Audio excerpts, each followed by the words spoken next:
అన్న విషయాన్ని మనం కొద్ది మాటల్లో ధ్యానించుకుందాం వచనానుసారంగా. మనం ఎదగాలంటే ఏం కావాలి, దిగజారిపోవడానికి గల కారణాలేంటి అనే విషయాన్ని కొన్ని విషయాలు మనం ధ్యానించుకుందాం.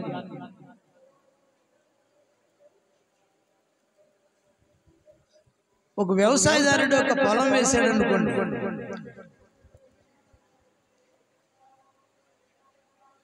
ఆ పొలంలో విత్తనాలు వేసినప్పుడు అవి మొలిచి ఏ విత్తనం అయితే ఆ విత్తనం మొలచి ఎదిగి పైరిస్తేనే ఆ యజమానునికి సంతోషం. అలా ఉంటుందా మీకు? లేదా ఎండిపోతే బాగుంటుందా?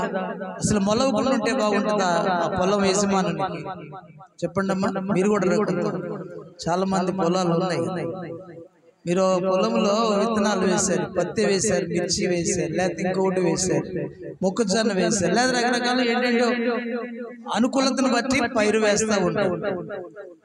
విత్తనాలు వేసినప్పుడు ఆ విత్తనాలు మొలిచి ఎదిగి మరలా కాపు కాస్తే ఇష్టమా? అసలు మొక్క విత్తనాలు వేసినా మొలవకుండా ఉంటే ఇష్టమా? మొలవపోతే ఎలా ఎదుగుద్ది, ఎలా ఫలాలు ఇస్తుంది? కానీ అసలు ఆ విత్తనం మొలవలేదనుకోండి, ఎలా ఉంటుందా యజమాని? అయ్యో అనవసరంగా ఇంత ఖర్చు పెట్టి విత్తనాలు వేసానే అని ఆ యజమానుడు బాధపడతాడు. సరే, మరలా ఒకవేళ ఆ విత్తనం మొలిచింది అనుకుందాం. మొలిచింది, కొంచెం ఎదిగింది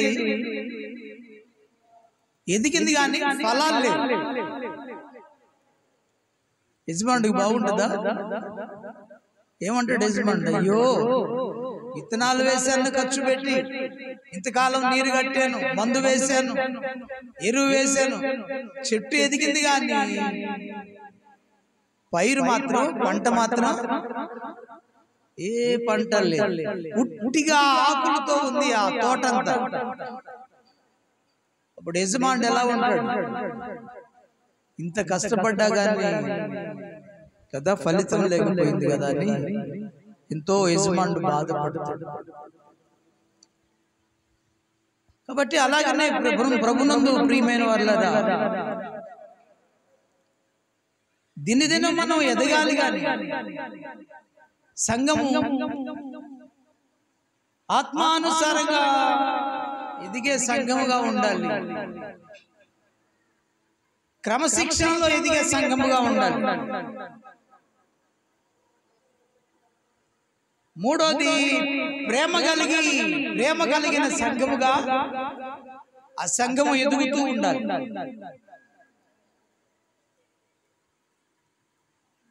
నాలుగవదిగా, ప్రతి పాపాన్ని విడిచిపెట్టి పరిశుద్ధతలో ఎదిగే సంఘంగా ఉండాలి.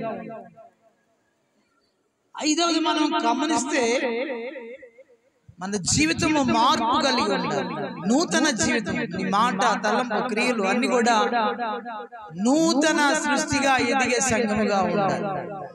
నిన్ను చూసిన వ్యక్తి తను మార్పు చెందింది, తన పాత జీవితం ఏంది, ఈ నూతన జీవితం ఏంటి, ఎలాగా ఇంతగా యేసయ్య మార్చాడని మగ్ధులేనిలాగా మనం కూడా పిల్లరా నూతన మనసు, నూతన జీవితం కలిగినటువంటి స్థితిలో ఉన్నప్పుడు మనము ఆత్మీయతలో, వాక్యంలో ఎదగలుగుతాం. ప్రభులో ఎదిగి ఆయన సంతోషాన్ని కలిగించగలుగుతాం. ఆరవదిగా, నువ్వు ఎదిగావు అనడానికి మనసు మార్చుకొని బాప్తిసం తీసుకొని రక్షణ పొంది ప్రభు బల్లాలో పాల్గొంటూ సంఘములో చేర్చబడి ఎడతెగని ప్రార్థనా జీవితం, సమాధానం కదా. సంఘం ఎలా ఉండాలంట? ఎలా ఉండాలి? దినదినము కూడుకుంటూ అత్యాశక్తి ప్రార్థన, అత్యాశక్తి కలిగి ప్రార్థించే సంఘముగా ఉండాలి.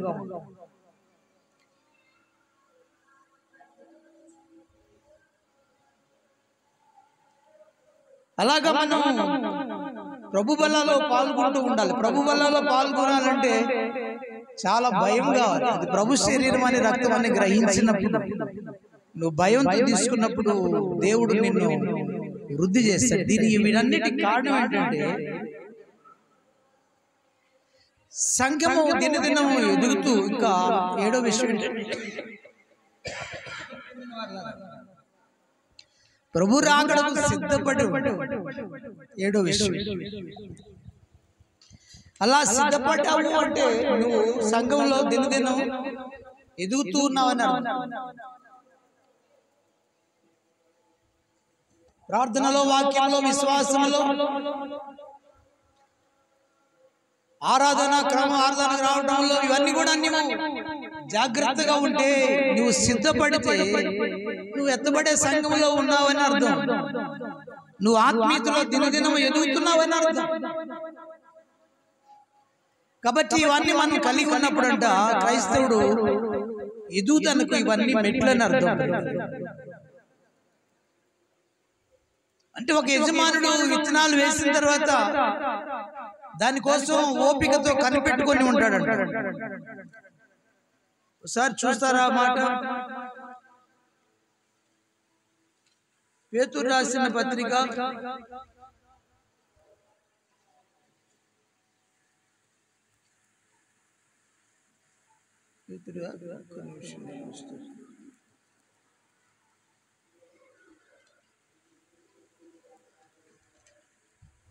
'క్షమించాలి' ప్రక్కనే ఉంటుంది. యాకోబు, పేతురు రాసిన మొదటి పత్రిక ప్రక్కనే ఉంటుంది. యాకోబు పత్రిక 5వ అధ్యాయం 7వ వచనం.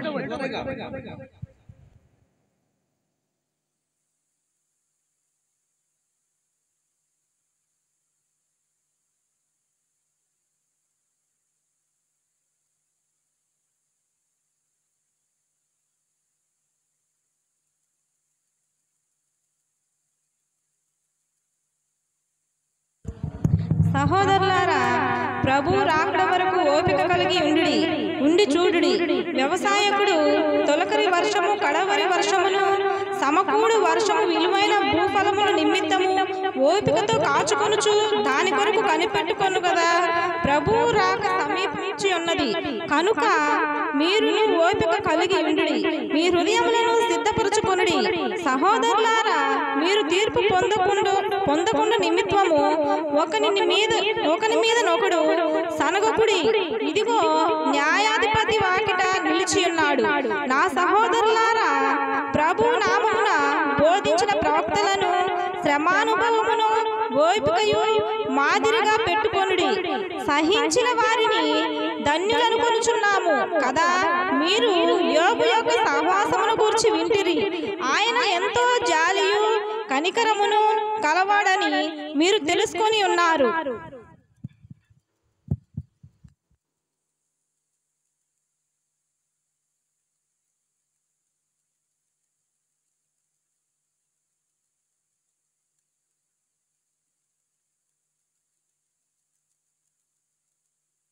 కూడు వరకు విలువైన భూఫలము నిమిత్తము ఓపికతో కాచుకొనుచు దాని కొరకు కనిపెట్టుకొను కదా. ఏం చేస్తాడంట వ్యవసాయదారుడు? ఎలా ఉంటాడంట? కడవరి వర్షం, తొలకరి వర్షం వచ్చేంత వరకు అంట తాను వేసిన భూఫలాన్ని, ఆ ఫలాన్ని పొందటానికి ఎంతో ఓపికతో కాచుకొని దాని కొరకు కనిపెట్టుకుంటాడు. వర్షం కోసం కాచుకొని ఉంటాడంట. కడవరి వర్షం, తొలకరి వర్షం, 2 వర్షాల కోసం ఎదురు చూస్తూ ఉంటాడంట. భూమి యొక్క ఫలాల కోసం, వర్షం కోసం కాచుకొని ఉంటాడు. ఓపికతో కాచుకుని కాయటం అంటే ఎలాంట? చాలా ఓపిక అవసరం. ఓపికతో కాచుకొనుచు దాని కొరకు కనిపెట్టుకొని ఉంటాడు. కాచుకోవటం వేరు, కనిపెట్టుకొని ఉండటం వేరు. ఒక వ్యవసాయదారుడు పొలం వేశాడంటే దాదాపుగా 3-4 నెలలు, వరి అయితే అది 6 నెలలు, కొన్ని పంట 3 నెలలు. ఎంతో ఓపికతో దానికోసం ఎదురు చూస్తూ దానికి ఎంతగానో పరిచర్య చేస్తూ ఉంటాడు.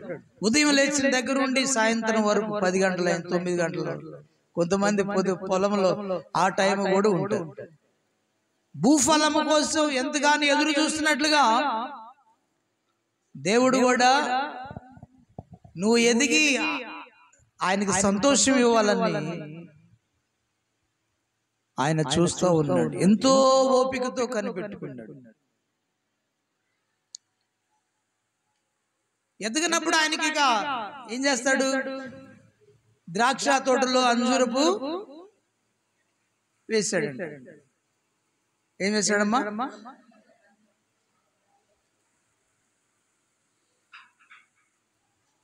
3 సంవత్సరాలు కనిపెట్టి ఓపికతో ఎదురు చూశాడంట. కానీ ఒక్క కాయ కూడా కాయలేదు. ఏమున్నాయి దానిలో? మొలిచింది గాని, చెట్టు ఎదిగింది గాని దానిలో ఫలాలు లేవు. మన స్థితి కూడా స్తోత్రం. విత్తనాలు వేశారు ప్రియులు, భక్తిపరులు, మొలిచాయి, చెట్టు ఎదిగింది, కానీ ఏమి లేవంట. ఏమున్నాయి మరి? అన్ని ఆకులతో నిండి ఉంటివా, ఓ రెమ్మలతో. అంజూరపు చెట్టొకటి నాటెను ద్రాక్షవనమందు, పూతారాదే పిందే లేదే, పచ్చని ఆకులతో ఉండి. అంజూరపు చెట్టొకటి నాటెను ద్రాక్షవనమందు. దేవునికి మహిమ కలుగును గాక. పాత పాట, ఈ మధ్యలో కొత్త పాట ఒకటి ఆయన రాశారు. అదిగో అంజూరము క్రైస్తవ చిగురించెను చూడును. ఇది చిగురించినటువంటి పాట. ఇజ్రాయెల్ దేశాన్ని దేవుడు వృద్ధి చేసిన విధానాన్ని బట్టి ఆయన రాశాడు. దానిలో రాస్తూ లోతు భార్యని చూపిస్తూ ఉంటాడు, ఆమె వెనుక తిరిగిన విధానం. సరే, ఏదైనా అంజూరపు ఇంకోటంట, ఇంకో పాట ఒకటి కదా, అంజూరపు చెట్ట అందమైన, నాకు కూడా ఆ పాట గుర్తురాడు. ఆకులతో నిండి ఉంటివా. ఓ, పాడుకోవడానికి ఎంత బాగుందబ్బా ఈ పాట. యేసయ్యకి ఎంత కష్టం కలిగిస్తుందో రాసిన ఆయన ఎంత ఇష్టంగా రాశాడు పాపం. ఆకులతో నిండి ఉంటివా, ఓ రెమ్మలతో కమ్మియుంటివా, అంజూరపు చెట్ట.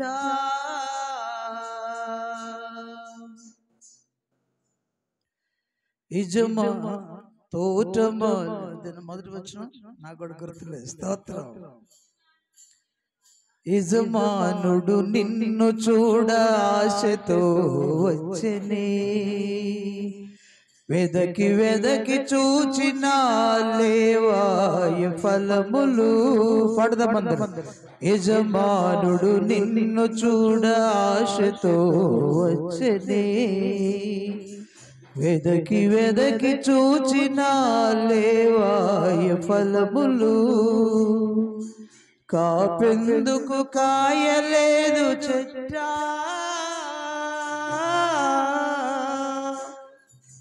కాలమెల్ల గడిచిపోయి చెట్ట. కాపెందుకు కాయలేదు చెట్ట,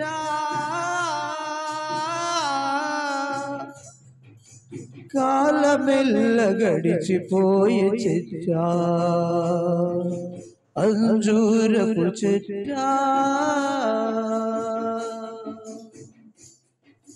తోటమాలి నాటి నీరు పోసి ఎరువు వేసెనే, నీకెన్నో పరిచర్యలు చేసి నిన్ను పెంచెనే. అందరూ పాడుదాం. తోటమాలి నాటి నీరు పోసి ఎరువు వేసెనే, నీకెన్నో పరిచర్యలు చేసి నిన్ను పెంచెనే. ఇకనైన కాయవే చెట్టా నా చేతులతో పెంచుకున్న చెట్టా ఇకనైన కాయవే చెట్టా కాలమెల్ల గడిచిపోయే చెట్టా అంజూరపు చెట్టా చెప్పండి కొడదాం. యజమానుడు నిన్ను నరికి అగ్నిలో వేయమనే పెంచిన మమకారమే సమయమింక కోరనే. పాడుదామందరం. యజమానుడు నిన్ను నరికి అగ్నిలో వేయమనే పెంచిన మమకారమే సమయమింక కోరనే ఇకనైన కాయవే చెట్టా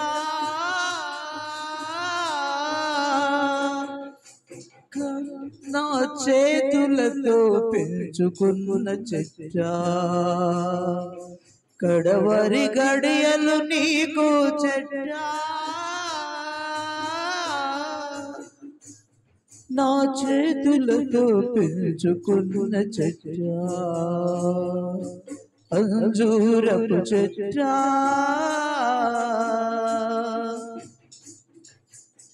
ఆమేన్ హల్లెలూయా. వేశాడు, ఆకులు మాత్రమే ఉన్నాయి, ఫలాలు మాత్రం. మనస్థితి కూడా విత్తనాలు వేశారు, మొలిచింది, ఎదిగింది బాగా. యాప చెట్లు ఎదగల, 4-5 యాప చెట్లు నాయన మందిరం కంటే ఎత్తు, ఒక్కొక్కటి ఎంత లావు ఉంది. దాని లావు చూసి వాళ్ళందరూ వాళ్ళు కొట్టుకొని తీసుకుపోయి అమ్ముకుంటున్నారు. స్తోత్రం. ఇది దేవుని మందిరం. నువ్వు వేసినా నీది కాదు. తాట నిలువును ఒలుస్తాడు ఖచ్చితంగా. ఒలిపించుకోవాలంటే దేవుని వస్తువులు తీసుకెళ్ళండి. ఏం తీసుకెళ్ళండి? తీసుకోండి. పరక, చీపురు, తెపాలే. అమ్మా దీంట్లో పడుతుంది ప్రభువా. స్తోత్రం. ఎనుమల కట్ చేసుకోవాలి. ఎంత దరిద్రం, కొంచెం కూడా భయం. దేవునికి మహిమ కలుగునుగాక. మందిరము కంటే ఎత్తు పెరిగిని, లావు పెరిగిని. పాపము యాప చెట్టు అన్న కాయ ఇస్తుంది, దాన్ని మ్రాను మనకిస్తుంది, కానీ మనం మాత్రం ఎదగలేదని అర్థం. మీరు ఎదిగారు అనుకుంటున్నారు. మనం ఏమనుకుంటున్నాం? మనం ఎలా ఉందంటే, మనం భక్తి, నేను బాగానే భక్తి చేస్తున్నా అనుకుంటున్నావు. అది నిన్ను పరలోకం చేర్చే భక్తి కాదని గుర్తుపెట్టుకో. దేవుడు మెచ్చుకునే భక్తి కాదని గుర్తుపెట్టుకొని సరి చేసుకున్నాం. కాబట్టి ప్రభునందు ప్రియులారా, మనం ఎదగలేకపోవటానికి గల కారణాలు, అక్కడ అంజూరపు చెట్టు ఎదిగింది కానీ ఫలాలు ఫలించలేదు, ఆకులు మాత్రమే ఉంది కానీ ప్రియులారా, మన దగ్గర ఆకులు లేవు. కనీసం ఆకులు కూడా మనంత నరకబడింది. స్తోత్రం. చెప్పండి చేతులెత్తి. మన సంఘం అంట దేవుడు ఏమన్నాడంటే, నాయన దీన్ని నరికాను రా నాయన. అందులో ఇదేమన్నా పెద్ద అంజూరపు చెట్టు అనుకున్నావా, లేకపోతే ద్రాక్ష చెట్టు అనుకున్నావా, లేకపోతే ఓ పెద్ద మామిడి వృక్షం అనుకున్నావా?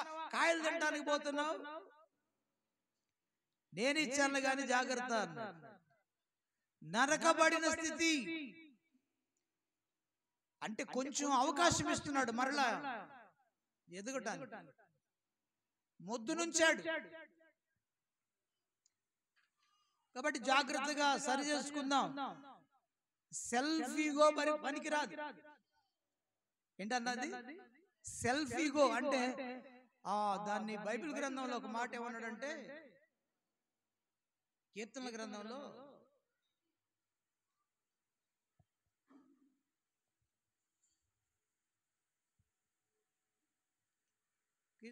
వాళ్ళని ఒక మాట ఏమన్నాడు, వచ్చిన గుర్తు రావట్లేదు.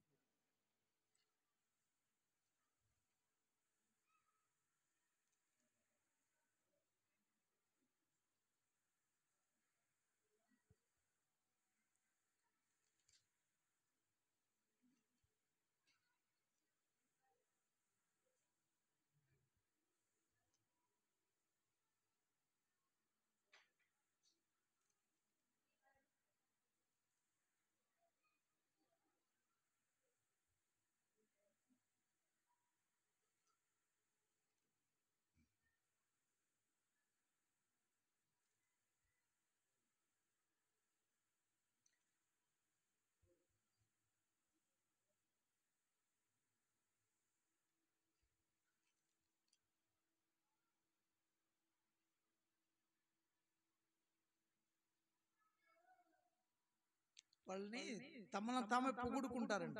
బైబిల్ గ్రంథంలో ఆ మాటని దేవుడు వల్లే రాశాడు. ఆ వచ్చిన కీర్తన భాగంలో ఉండాలి.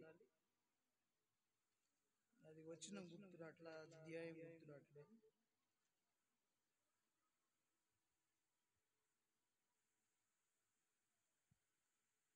సముద్రం ఆమె బైబిల్ గ్రంథం ఏంటంట, సముద్రంలో చేపలను ఎత్తి పట్టుకుంటావా అలాంటి ఎక్కడే వచ్చిన ఉంటుందో చాలా ఎంతో. ఆర్ఆర్కే మూర్తి గారు అయ్యగారు ఆయన వాక్యంలో ఒకసారి సందేశం చెప్తూ, బైబిల్ గ్రంథం అంతా సముద్రము లాంటిది, ఆ సముద్రములో నీటి బొట్టులో అణువులో పరమాణు ఉంటది, అంత కూడా మనకు తెలియదు నాయన. అంత పండితుడే, అన్ని సంవత్సరాలు సేవ చేసిన దైవజనుడు ఆ మాట అంటున్నాడు. కాబట్టి మనకి ఒకసారి ఇవన్నీ చాలా సముద్రంలో వెతికినట్టే ఉంటది. సరే, ఆశావాహులో ఏదో ఉంది ఒకటి, తమ్మంతా తాము పొగుడుకుంటుంటారు, ఏమి లేకపోయినా పొగుడుకుంటారు. అంటే భక్తిలో నన్ను మంచి భక్తి పరుడని తాము చెప్పుకుంటూ ఉంటారని అర్థం. పిల్లలు ఏమైనా కాబట్టి నీ భక్తి దేవునికి ఇష్టమైనదిగా ఉన్నదో లేదో ఈ రోజున పరీక్షించుకో. కాబట్టి పిల్లరా, మనము ఎదగకపోవటానికి గల కారణం, ఎదుగుదలకు ఏం కావాలి చెప్పండి? ఎదగాలి అంటే ఒక విత్తనం వేశాడు, ఆ విత్తనం మొలవాలి, ఆ చెట్టు ఎదగాలి, ఆ పైరు ఎదగాలంటే మనం ఏం చేయాలి? ఏమేమి కావాలి కదా? విత్తనం వేసిన తర్వాత కావాల్సింది ఏంటంటే మెయిన్ ముఖ్యంగా నీరు కావాలి. అలానే సంఘము, నీవు నేను కూడా దినదినం దేవునిలో దిగజారిపోకుండా ఎదగాలంటే ప్రియులరా, ఈ దిగజారడానికి గల కారణం ఏంటంటే, ఒకసారి చూద్దాం. మత్తయి సువార్త 13వ అధ్యాయం 18-24 వరకు త్వరగా చదవండి. వచనాలు చదివి ముగిస్తాను. 1 కల్లా అయిపోద్ది. కొంచెం నాకు కూడా రోషం ఎక్కింది. స్తోత్రం. మత్తయి సువార్త 13వ అధ్యాయం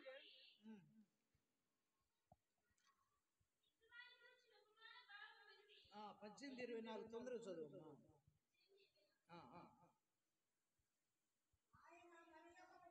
క్షమించండి, 13-24 13-18.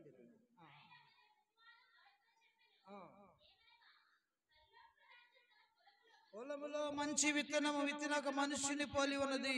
మనుష్యుడు నిద్రించుండగా అతని శత్రువులు వచ్చి గోధుమ మధ్య గురుగులు విత్తును. మొలకలు పెరిగి గింజ పట్టినప్పుడు ఆ గురుగులు కూడా అగపడెను.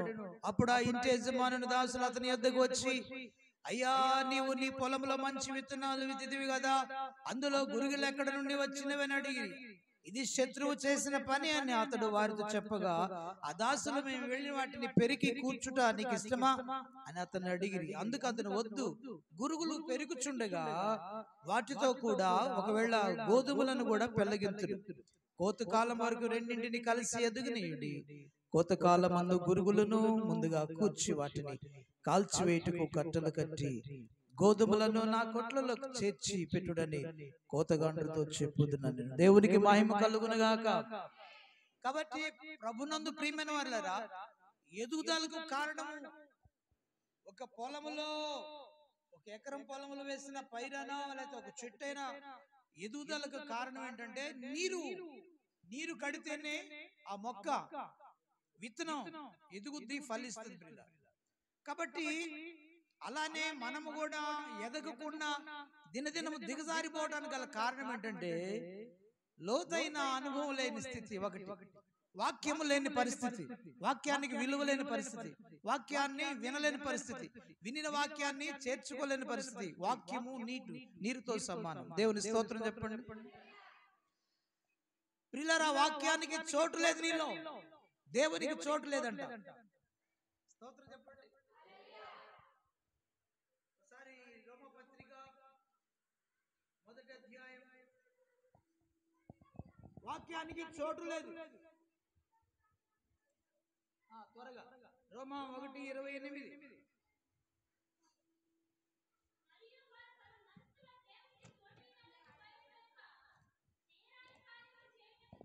మనసులో దేవునికి చోటు ఇవ్వలేకపోయారు గనుక చేరాని కార్యములు చేయుటకు దేవుడు భ్రష్ట మనసుకు వారిని అప్పచెప్పెను. అవును ప్రియ దేవుని పిల్లలు, దేవునికి చోటు లేదు నీలో. ఏం లేదంట? అలానే దేవుని వాక్యానికి దేవునికి చోటు లేదంటే దేవుడు ఏమై ఉన్నాడు? మత్తయి సువార్త, యోహాను సువార్త 1:1 ఏమన్నాడు? దేవుడు ఎవరంట? ఆది యందు వాక్యముండెను, వాక్యము దేవుని యొద్ద ఉండెను, వాక్యమే దేవుడై. వాక్యానికి నీలో చోటు లేదని అర్థం. అంటే నువ్వు ఎదగటానికి కావలసిన జీవజలాలు లేవని అర్థం, నీరు లేదని అర్థం. వాక్యానికి విలువ లేదు నీ దగ్గర, వాక్యానికి చోటు లేదు, వాక్యానికి చోటు లేదు, సత్యానికి చోటునివ్వరంట. యోహాను సువార్తలో కూడా భక్తుడైన యోహాను గారు రాస్తూ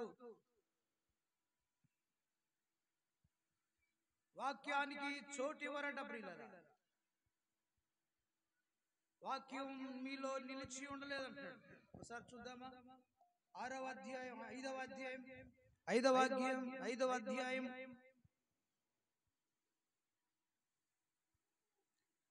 38-39 వచనాలు.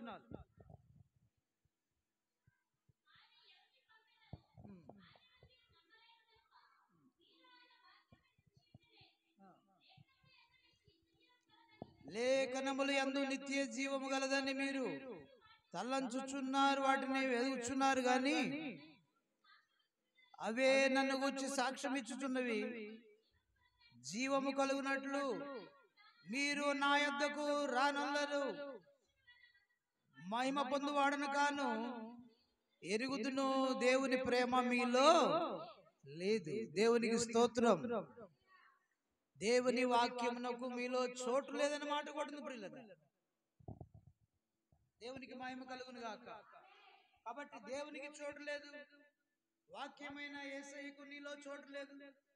కాబట్టి నీవు ఎదగలేకపోతున్నావు, దినదినము దిగజారిపోతున్నావు అని అర్థం ప్రియులారా. దేవునికి మహిమ కలుగును గాక. గట్టిగా చెప్పండి హల్లెలూయా. ఒకసారి మరో వచనం చూద్దాం. యోహాను సువార్తలోనే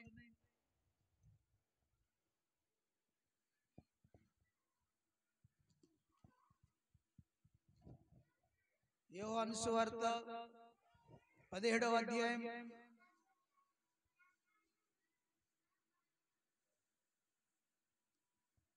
15, 16, 17 వచనం. దుష్టుడి నుంచి వారిని కాపాడమని ప్రార్థించుచున్నాను. నేను లోక సంబంధిని కానట్టు వారును లోక సంబంధులు కారు. సత్యమందు వారిని ప్రతిష్ఠ చేయము, నీ వాక్యమే సత్యము. దేవునికి స్తోత్రం చెప్పండి.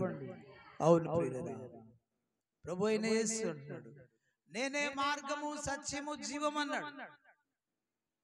మార్గం ఆయనే, సత్యం ఆయనే, జీవం ఆయనే, వాక్యము ఆయనే, ప్రేమ ఆయనే. ప్రేమకి చోటు లేదంట, వాక్యానికి చోటు లేదంట, దేవునికి చోటు లేదంట నీలో. ఎలా ఎదుగుతావు? దిగజారిపోవటం తప్ప. గురుగులంటేనేమో కథలు. దేవుని స్తోత్రం చెప్పండమ్మా. గురుగులంటే స్వస్థతలు. రా తైలాభిషేకం కుమ్మరిస్తా. ఓరి నాయన, నేను అంత దూరం నుంచి వస్తుంటే మాచర్లు మీరేందమ్మా పోలి పిల్లోళ్ళు రారు స్తోత్రం అన్నట్టుగా ఒక్క కేకేస్తే చాలు. ఆ 16 నా గుంపులే గుంపులు అక్కడ. పాపం నేను వద్దంటలేదు, పోండి పోవాలి. ప్రభు ఎక్కడో ఒకరిని పాపం బాధల్లో ఉన్న వారిని ఆయన ఇంకా స్వస్థపరిచిన వాడిని ఆయన అక్కడ సన్నిధిను ఆత్మను ఉంచి స్వస్థపరుస్తాడేమో. కానీ అవన్నీ గురుగులతో సమానం. అంత్య దినాలలో వాక్యానికి చోటు ఇవ్వకుండా, వాక్యానికి విలువ ఇవ్వకుండా, వాక్యాన్ని నేర్చుకోకుండా, వాక్యాన్ని ధ్యానించకుండా, వాక్యానుసారంగా నడవకుండా సాతాను చేస్తున్నట్టే అబద్ధ బోధకులను, అబద్ధ ప్రవక్తలను, సాధ్యమైతే ఏర్పరచబడిన వారిని సైతం మోసపరుస్తున్నాడు. ఏం చేస్తున్నాడమ్మా? ఎవరి ద్వారా? ఎవరి ద్వారా? సాధ్యమైతే ఏర్పరచబడిన వారిని సైతం మోసపరుస్తున్నాడంట. ఒకసారి చూద్దామా మత్తయి సువార్త. ఆ గురుగులంటే వాక్యము విరుద్ధమైన బోధ. వాక్యానికంట చెవినెవరంట ప్రజలు. చూడమ్మా, 24 మత్తయి సువార్త 24 త్వరగా మైకున్నోళ్ళు త్వరగా తీసుకొని చదవాలి. అమ్మా నాకు రోషం. ఎవరు వచ్చారంట? నా వైపు చూడండి. ఎవరు వచ్చారంట మనకి మధ్యలోకి?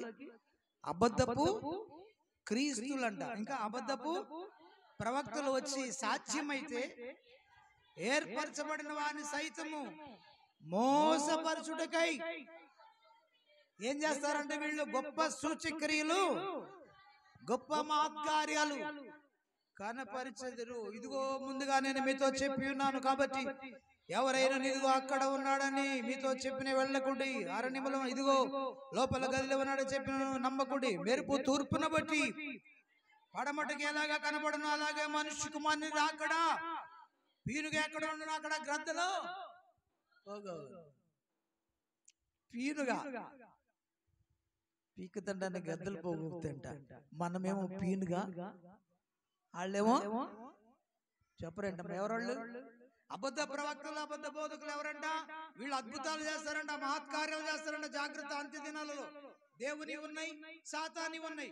కాబట్టి నువ్వు ఏది బేరీజు వేసుకోలేవు. ఇది దేవుందా సాతానుదా నీకు అర్థం కాదు. కానీ వాటిని నమ్ము, మాకు దేవుని వాక్యాన్ని నమ్ము, యేసయ్యను నమ్ము, ప్రార్థన నేర్చుకో, నీవు ఎదుగుతావు అంటున్నాడు. లేకపోతే నువ్వు దిగజారిపోతావు.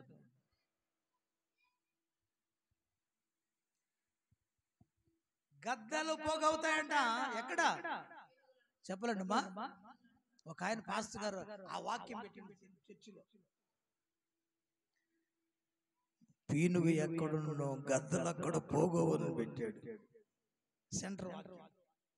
నేను ఒకరోజు అనుకోకుండా ఆయన చర్చికి ఇన్వైట్ చేస్తే వెళ్ళాను. వెళితే పాస్టర్ గారు ఇదేంటి ఈ వాక్యం పెట్టారు? అదంతే పాస్టర్ గారు, స్తోత్రం. అసలు గద్దలెవరు? పీనుగేయండి.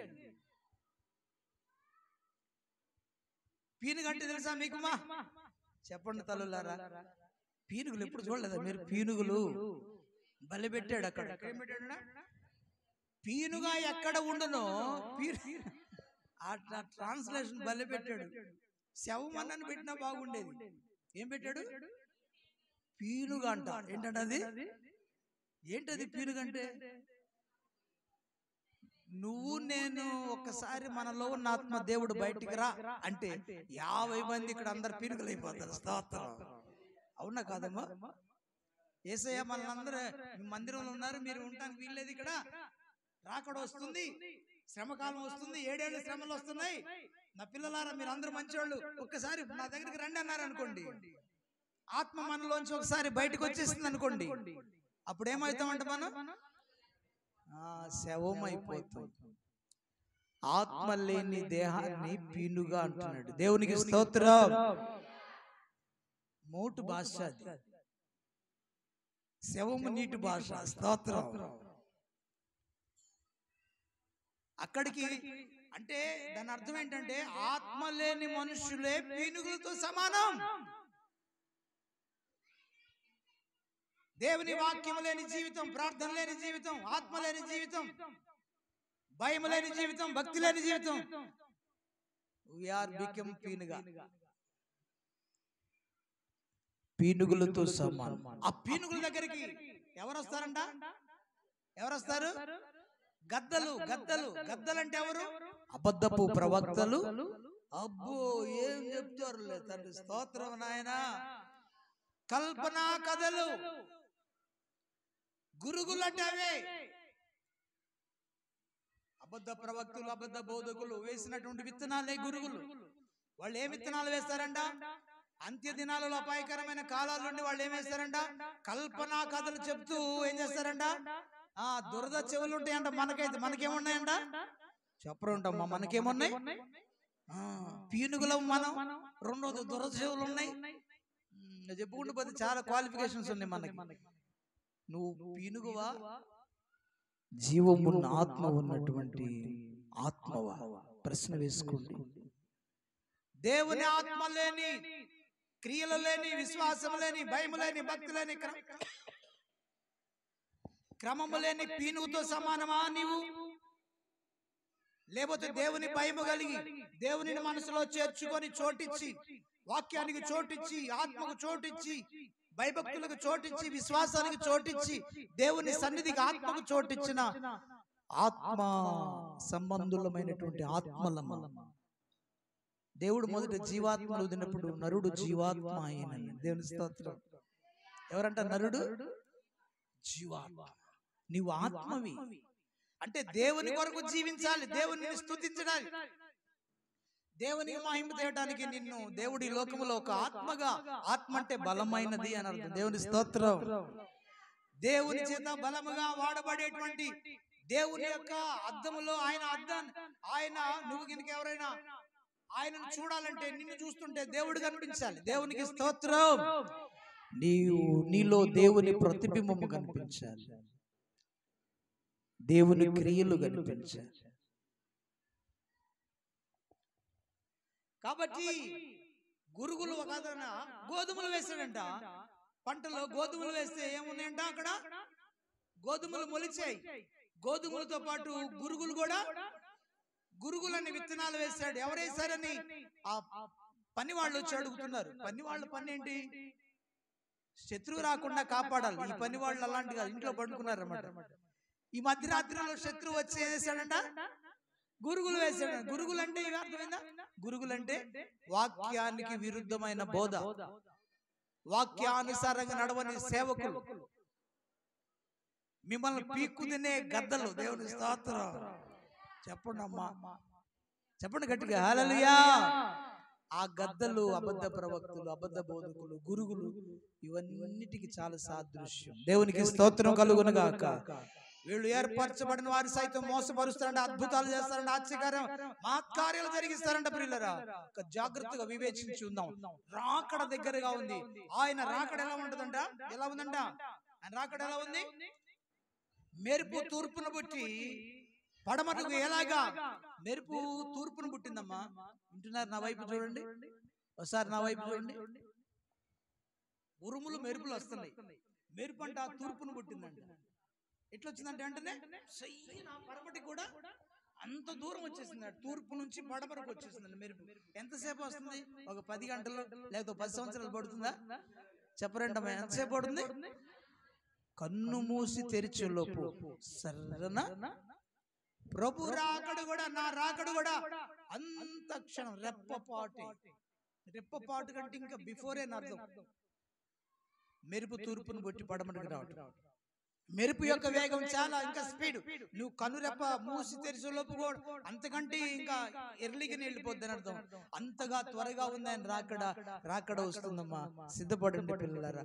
యుద్ధం జరగబోతుంది. 3వ ప్రపంచం చాలా దగ్గరగా ఉంది. 3వ ప్రపంచ యుద్ధం జరిగే మూమెంట్ లో ఇజ్రాయెల్లో దేవుని మందిరం కడతారు. దేవుని మందిరం కడితే యుద్ధం, రాకడ వస్తా. మందిరం కట్టే మూమెంట్ లోనే రాకడ, మధ్యాకాశానికి ప్రభు వస్తారు. సిద్ధపడిన వారిని తీసుకెళ్తారు. దేవునికి స్తోత్రం. సిద్ధపడి ఉన్నావా? సిద్ధపడ్డావా? నేను రెడీ పాస్టర్ గారు అన్నోళ్ళు చేతులు ఎత్తారు. వామ్మ, ఒక్కళ్ళు గోళ్ళు ఎరేసయ్యా. ఆయన దగ్గరికి పోవడానికి ఎవరైనా సిద్ధపడ్డారు? సిద్ధపడిన వాళ్ళు ఎవరు ఉన్నారంటే ఎవరు ఒక్కళ్ళు కూడా. అంటే బాడీ ప్రెసెంట్, మైండ్ ఆబ్సెంట్. అంటే వాళ్ళని ఏమంటారు? ఇప్పుడేమో ఒక శవం అయిపోయింది. రెండోది ఏంటంటే బాడీ ప్రెసెంట్, మైండ్ ఆబ్సెంట్. అంటే వాళ్ళని ఏమంటారు తెలుసా? మ్యాడ్ మనుషులు అంటారు, పిచ్చి వాళ్ళు. ఏమంటారు? వాళ్ళు బాడీ వాళ్ళు మైండ్ ఏం చేస్తుంది వాళ్ళకే.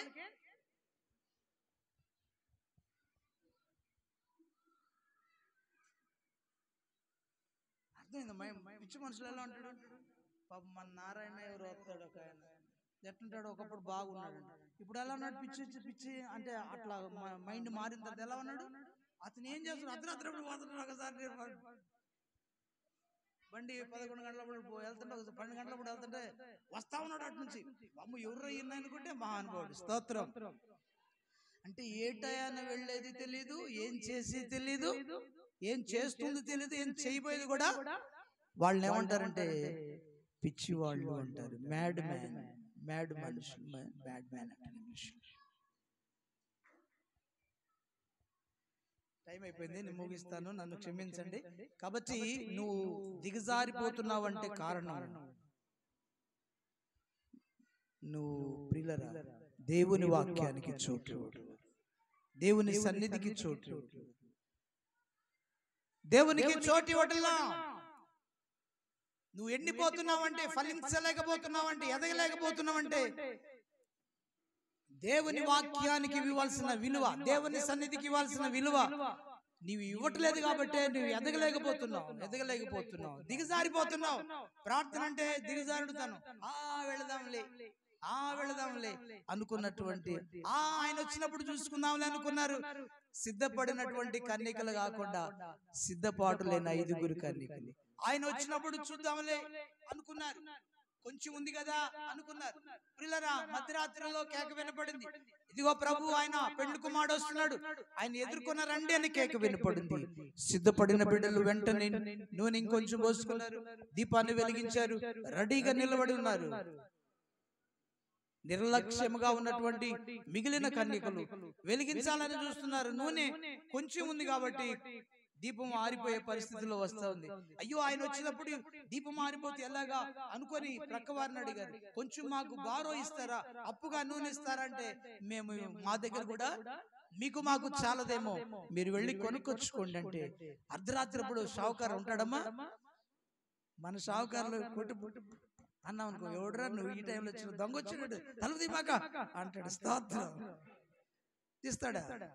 అమ్మో మాకు అర్జెంటుగా నూనె కావాలి, తాళాలు వేసుకుని ఉంటారు సేట్లు, స్తోత్రం. ఎవరెవరు కాబట్టి నీవు అనుకున్న సమయంలో ఆయన వస్తాడు కాబట్టి నీకు ఇచ్చినటువంటి సమయం, ఈ దినం, ఈ క్షణం, మరో నిమిషం నీది కాదు కాబట్టి ప్రియుల, ఈ క్షణంలోనూ నీవు సిద్ధపడి ఉండాలి. నీ ఆత్మను వెలిగించుకొని ఉండాలి. ఆత్మను వెలగటానికి కావలసిన నూనె కావాలి కాబట్టి నూనెను సిద్ధపరచుకుందాం. నూనె అంటే పరిశుద్ధాత్ముడు అని అర్థం. ప్రియుల, సిద్ధపరచుకొని సిద్ధపడి ఉంటే ఆయనతో పాటు కూడా ఎత్తబడగలుగుతాం, వెళ్ళగలుగుతాం. రాకడలో ఎత్తబడిన వారికి 7 ఏండ్లు విందు జరుగుతూ ఉంటుంది. ఆ సమయంలో విడువబడిన వారికి 7 ఏండ్లు మహాశ్రమలు ఉంటాయి, మహాశ్రమలు. 7 ఏండ్లు పరిశుద్ధులకు విందవబోతుంది, 7 ఏండ్లు లోకం మీదికి శ్రమ రాబోతుంది. 7 ఏండ్లు పరిశుద్ధులకు విందవబోతుంది, 7 ఏండ్లు లోకం మీదికి శ్రమ రాబోతుంది. మారాలి యేసయ్య చెంతకు చేరాలి, యేసు రాజుగా వచ్చుచున్నాడు. భూలోకమంతా తెలుసుకుంటారు, యేసు రాజుగా వచ్చుచున్నాడు. భూలోకమంతా తెలుసుకుంటారు. తేజుడు రమ్యమైన దేవుడు, రావి కోటి తేజుడు రమ్యమైన దేవుడు, రారాజుగా వచ్చుచున్నాడు. యేసు రారాజుగా వచ్చుచున్నాడు, యేసు రాజుగా వచ్చుచున్నాడు. భూలోకమంతా 1000 ఏండ్లు ఇలపై యేసు రాజ్యమేలును, 1000 ఏండ్లు ఇలపై యేసు రాజ్యం. ఈ లోక రాజ్యములన్నీ ఆయన వాగును, ఈ లోక రాజ్యములన్నీ ఆయన వాగును. శాంతి వర్ధిల్లును,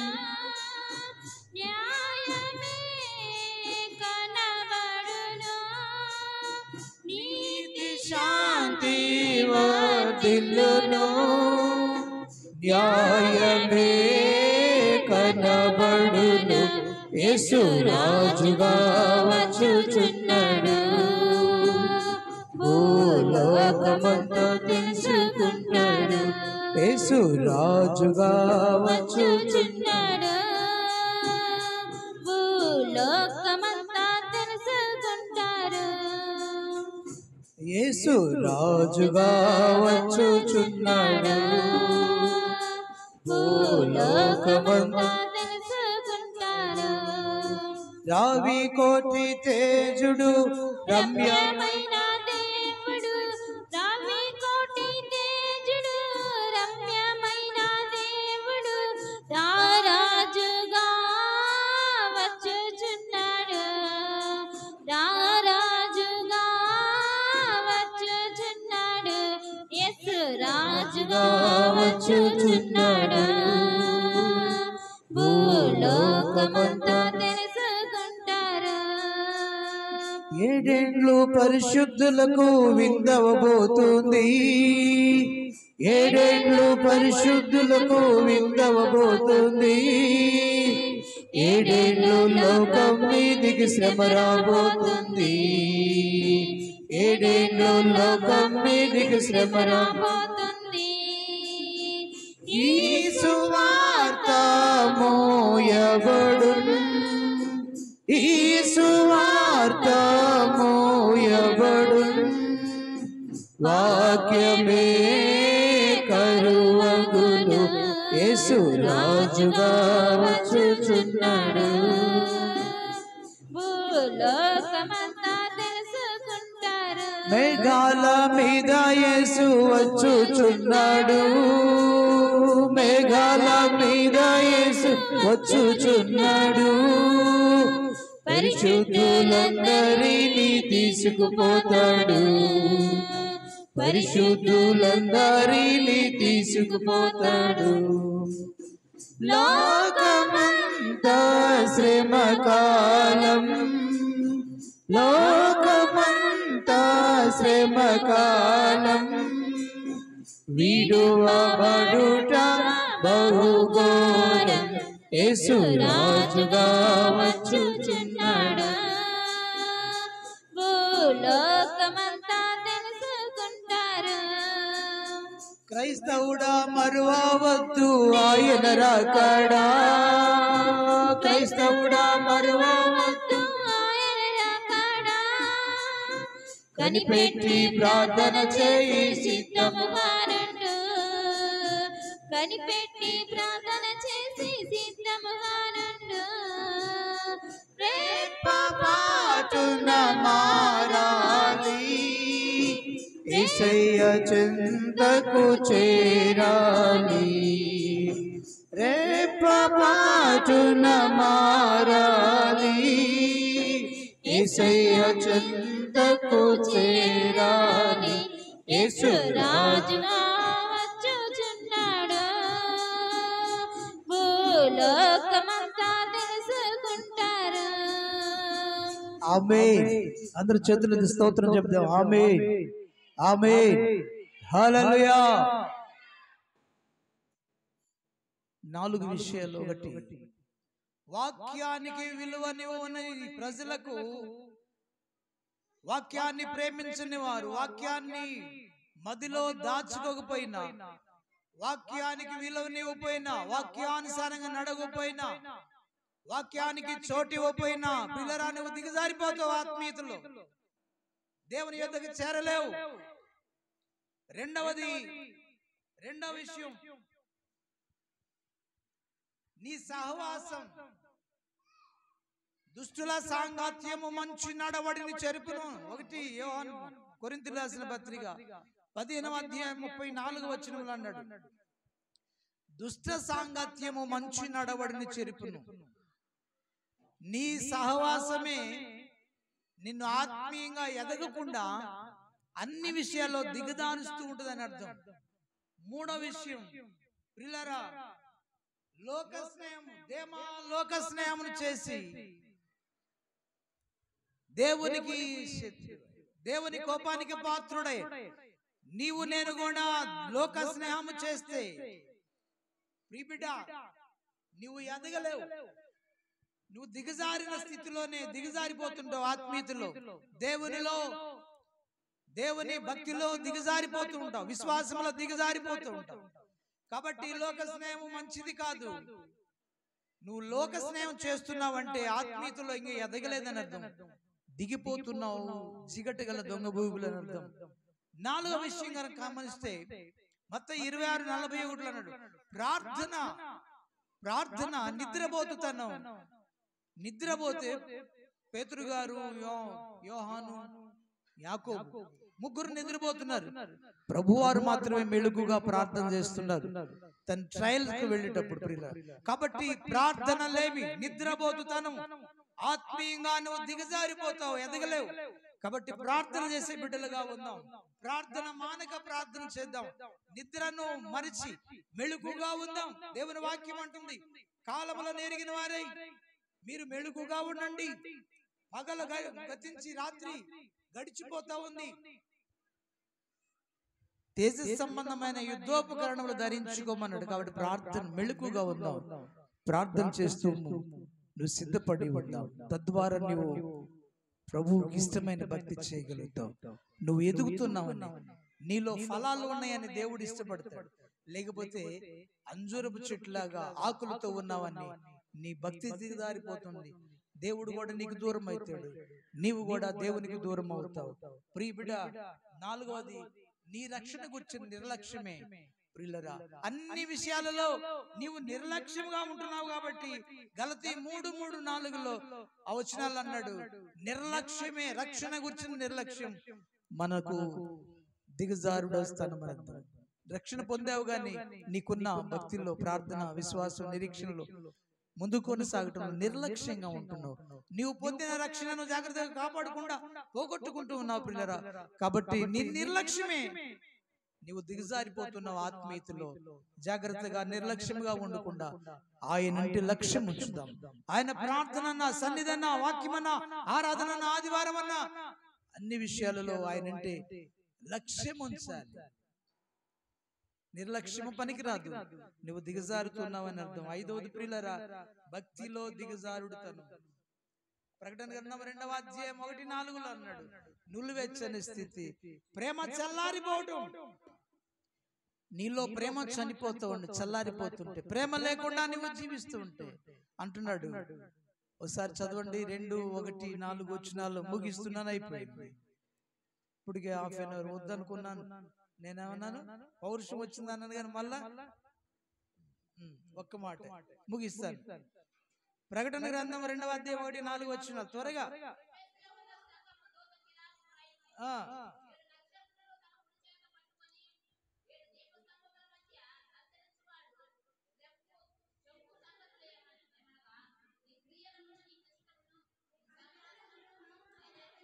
నీ కష్టము, నీ సహనము నేను ఎరుగుదును, దుష్టులను సహింపలేవని అపోస్తులు కాకే తాము అపోస్తులమని చెప్పుకొని వారిని పరీక్షించి వారు అబద్ధికులను నీవు కనుగొంటివని, నీ సహనమును కలిగి నా నామము నిమిత్తం భారం భరించి అలయలేదని నేను ఎరుగుదును. అయినను మొదట నీకుండి నా ప్రేమను నీ వదిలితవని నీ మీద తప్పు ఒకటి మోపవలసినది. నీవే స్థితిలో పడితేవో అది జ్ఞాపకం చేసుకొని మారు మనసు పొంది మొదటి క్రియలు చేయము. దేవునికి స్తోత్రం. ప్రేమను విడిచిపెట్టేవారు. మొదట నీకుండిన ప్రేమను వదిలితివి. ప్రేమ చచ్చిపోయింది. ప్రేమ చచ్చిపోగలే చెప్పండి.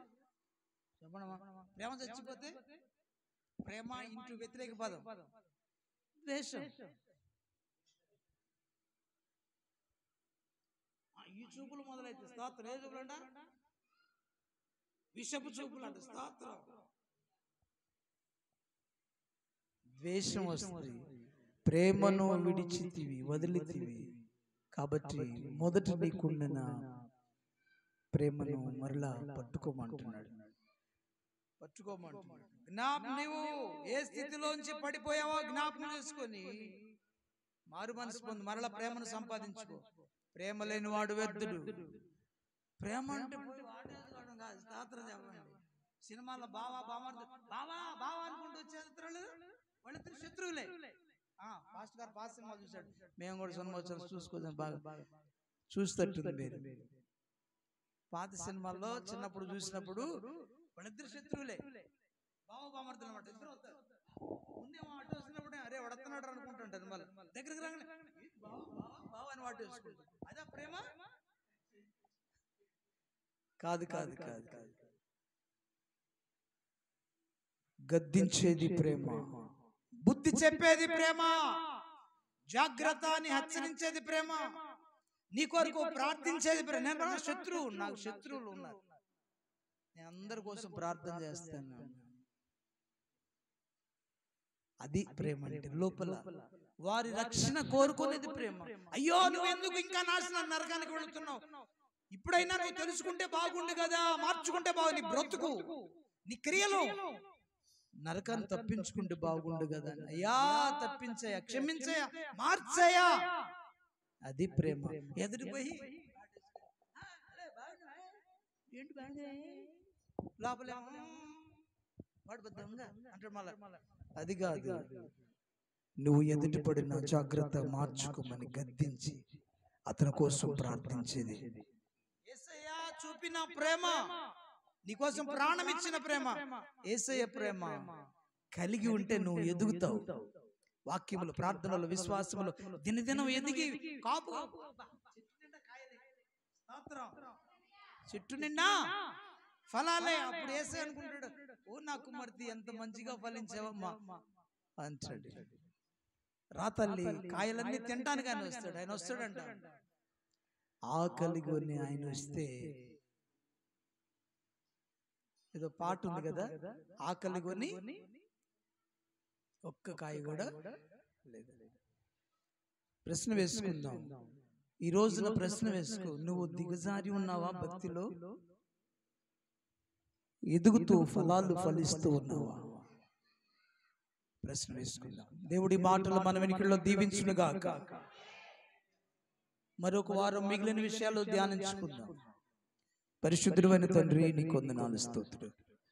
నీ బంగారు పాదముల చెంత నీ దాసు నిలబెట్టి,